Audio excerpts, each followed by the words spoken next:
जगह से गेहूं दोनों ओर से चक्की में पिसाला, वही से बियाह के बाद से लड़का लोग पिसाता लो दोनों ओर से।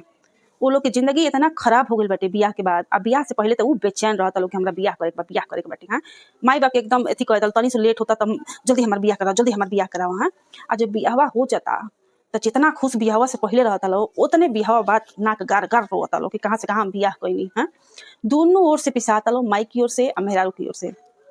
अगर माई की ओर से अपनी मेहरारू के कुछ बोलता रे तब मेहरारू कहीं कहा हाँ हमरा के काहे ना बोले, हम दूसरा के घर से नुआइल बनी। हाँ, हम ही तो बानी वो घर में, बाकी कहा माई तो ठीक बाड़ी, हम तो सबसे खराब बनी, हमरा के छोड़ दी। ला तब लड़का इन्हें आ गई माई की ओर। फिर लड़का अगर माई की अपनी बोली है अपनी मेहरारू की ओर से कि ये माई कहेगा बोले ले जाए दे, तब देखा माई के से फायर होता रही।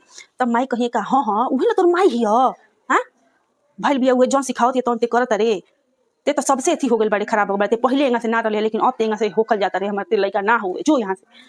बाप रे बाप, इतना माने इतना होता है घरे में विवाद कि लड़का लोग के तो कहीं चैन नहीं खे। आ जिंदगी भर चलत रही लड़का लोग के जिंदगी में।